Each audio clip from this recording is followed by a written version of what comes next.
여러 가지 범죄 혐의로 수사를 받다가 무혐의 처분을 받는 분들이 적지 않습니다. 성폭행 혐의를 받던 가수 김흥국 씨에 대해서 검찰이 최근 혐의 없음으로 불기소 처분을 내렸는데요. 자, 이런 경우 보상을 어디서 받을 수 있을까요? 자, 관련 내용 살펴보도록 하겠습니다. 양지열 변호사 또 곽대경 동국대 경찰사법대학 교수 함께 나와 있습니다. 안녕하십니까? 안녕하세요. 네, 안녕하세요. 자, 검찰이 김흥국 씨에 대해서 무혐의 처분을 내렸죠. 그 내용부터 좀 그렇습니다. 살펴보죠. 사실 이 사건은 이제 주장을 하기는 피해자 주장은 2016년경에 있었던 사건이고 뭐 술자리에 동석했던 김흥국 씨에서 성폭력을 당했다. 그리고 이후에도 비슷한 일이 반복됐다라는 내용을 올해 초 그 미투 운동이 한창이었던 때에 이제 고소를 하면서 경찰에서 수사를 하게 됐던 겁니다. 다만 수사가 진행한 이후 김흥국 씨와 이 피해를 주장하는 여성이 얘기가 굉장히 많이 달랐어요. 그러니까 한쪽에서는 뭐 이로 기존에 알고 지내던 사이였기 때문에 좋은 관계로 있었던 일이다라는 식으로 얘기를 했었고, 여성 같은 경우에는 보험 영업을 위해서 몇 가지 뭐 선물을 보내거나 한 적은 있지만 실제로 성적인 접촉 같은 거 자신이 전혀 원하지 않았던 것이었다라는 얘기로 맞섰는데 결론은 이 증거를 못 찾겠다는 겁니다. 김흥국 씨에 대해서. 그러니까 증거 불충분으로 무혐의 처분이 되는데 아마 뭐 시간도 오래 지났기 때문에 또 더더군다나 객관적인 증거를 찾기도 어렵었고 두 사람의 진술도 워낙 팽팽하게 맞섰기 때문에 한쪽 말만 일방적으로 맞다고 보기에는 검찰에서 좀 무리가 있다라고 판단한 것으로 보이네요. 자, 두 사람의 진술이 완전히 엇갈리거든요. 주장 내용들이 완전히 그 엇갈리는 이 상황 속에서 증거가 없다고 해서 이제 불기소 처분을 내린 거죠. 네, 그렇습니다. 그러니까 여성의 이제 입장에서는 사실 2년 전에 이제 있었던 일이긴 하지만 그 올해 이제 3월달에 이제 여러 이제 문화계도 그렇고 뭐 예술계, 뭐 연예계 이런 쪽에 여성들이 이제 자기의 어떤 성폭행 피해 사실을 갖다가 이제 이야기하는 그런 미투 운동 이런 게 이제 활발한 그런 상황에서 저녁 식사를 하는 그런 자리에서 함께 이제 합석을 했었는데 그 자리에서 자신에게 좀 억지로 이제 술을 갖다가 이제 과하게 먹였다. 그래서 자신이 이제 정신을 좀 잃었고 나중에 뭐 깨어나 보니 이제 피해를 당했다. 이런 식으로 이제 이야기를 했고요. 양쪽에서 근데 모두 증거가 있다고 하지 않았습니까? 네. 근데 이제 김흥국 씨는 같이 만난 건 사실이지만 식사 자리에 같이 있었던 건 사실이에요. 그런데 여러 사람과 함께 이제 같이 이제 동석한 그런 상황이고 술자리가 이제 끝이었고 그 외에 이제 별일 없었다. 이렇게 원체 이제 상대가 서로 이제 말이 다르니까.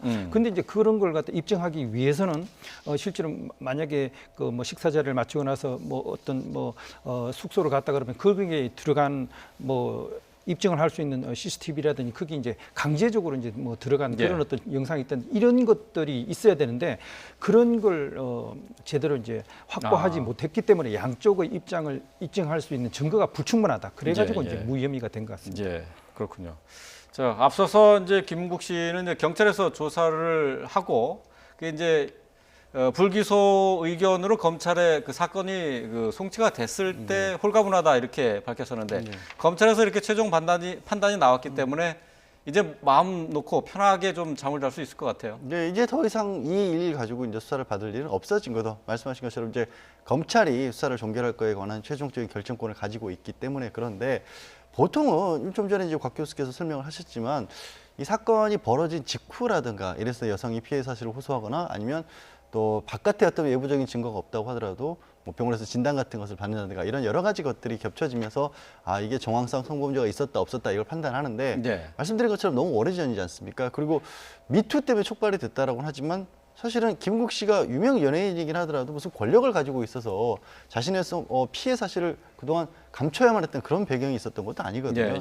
그런 여러 가지 것들을 종합적으로 검찰이 봤었을 때도 이게 우리로서는 누구 한쪽이 일방적으로 누구 한쪽의 말을 믿기는 어렵다라고 결론을 내린 겁니다. 네, 그렇군요. 그러니까 워낙 오래된 사건이었기 때문에 서로의 주장도 엇갈리고 증거도 충분하지 않았고 이제 이런 것들이 이제 검찰 판단의 요소가 된 거죠. 네, 그렇습니다.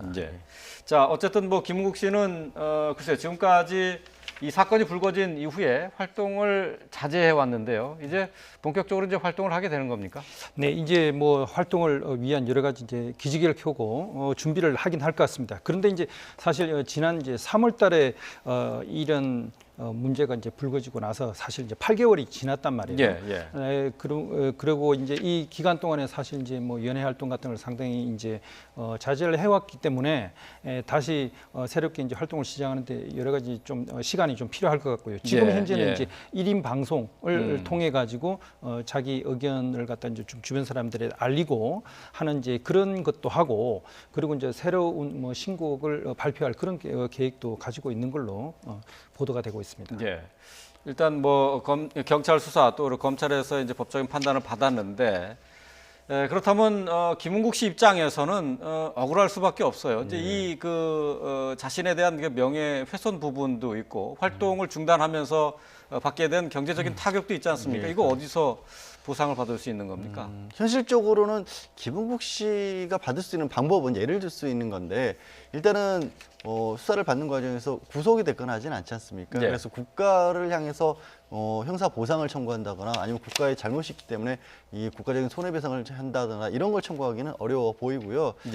짐작할 수 있다면은 여성을 향해서 이게 없었던 일을 만들어내므로써 내 명예를 훼손을 했고, 또 이 수사를 받는 여러 가지 불편함, 그리고 그걸로 인해서 만약에 계속했던 어떤 방송이나 이런 것들이 수익이 중단됐다는 걸 입증을 한다라면 그게 이제 형사처분과는 별개로 민사상 손해배상으로 갈 수 있는 여지는 있습니다. 다만 그렇다 하더라도 이 여성이 그런 어떤 전혀 없는 사실을 엉뚱하게 만들어내서 이 허위 사실을, 예를 들어서 허위 사실을 유포를 하고 또 경찰에 신고를 함으로써 김은국 씨의 명예를 훼손시켰다, 이런 것들을 입증을 해야 하는데, 제가 말씀드렸다시피 이 사건 자체가 형사 사건으로 봤었을 때 누구 말인지 판단하기 어려울 만큼 검찰도 이 부분에 관해서 명확하게 판단하기 어렵다라면 사실 현실적으로 민사로 갔었을 때 김은국 씨가 완전히 옳고 이 여성은 완전히 거짓말을 했다라는 식으로 가기는 조금 어렵지 않나. 왜냐하면 그렇게까지 돼야 이 여성이 불법 행위를 한 것이 되는데, 그 부분을 김은국 씨가 뭐 가능성이 아예 없다는 건 아니지만 어쨌든 방법은 민사소송을 하는 방법밖에 현재로서는 없어 보입니다. 아, 그렇군요.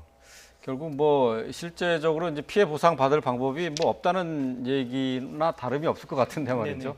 김은국 씨는 이 여성에 대해서 앞서서 무고 혐의로 맞고소를 하지 않았습니까? 이 부분도 판단이 나왔죠.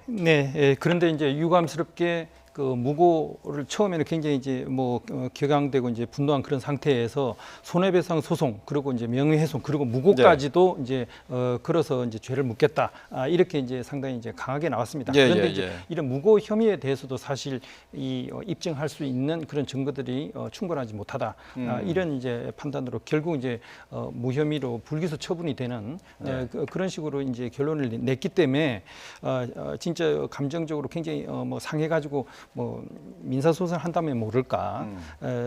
지금 이제 추가적으로 자기의 그동안에 입은 연예계 활동을 하지 못한 것에 대한 뭐 손해를 어디서 보상받기는 참 현실적으로 어렵다. 그렇게 보여집니다. 자, 이 30대 여성이 이제 성폭행 혐의로 김은국 씨를 고소를 했고, 그다음에 이제 이게 혐의 없음으로 해서 불기소 처분이 났단 말이죠. 근데 이게 바로 무고로 입증이 되는 것은 아닌 거죠. 그렇습니다. 그러니까 그 부분을 많이들 혼돈을 하신 것 같아요. 김은국 씨가 무혐의 처비를 받았다라면 그러면 여성은 바로 거짓말한 거니까 무고한 거 아니냐라고 생각할 수가 있는데, 그렇게 수사를 하는 것은 아니고요.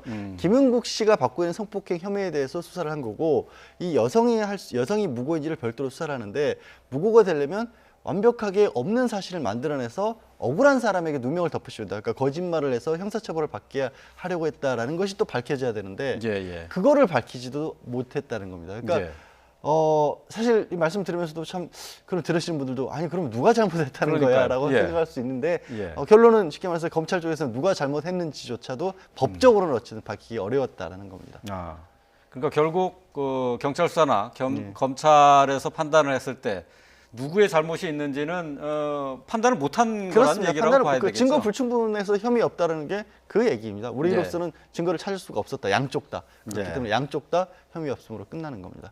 참고로 그렇군요. 이제 만약에 이 김은국 씨 말고 다른 분들이 혹시라도 수사를 받는 과정에서 구속을 당하거나 했는데 나중에 무죄로 끝나거나 하면 이제 형사 보상이라고 해서 국가가 주장하는 일정 금액을 받을 수 있는데 김은국 씨는 또 구속이 됐던 건 아니지 않습니까? 구속이 되지 않았었기 때문에 다른 별도의 국가에서 이제 배상이나 보상은 없다는 얘기죠. 그렇습니다. 알겠습니다.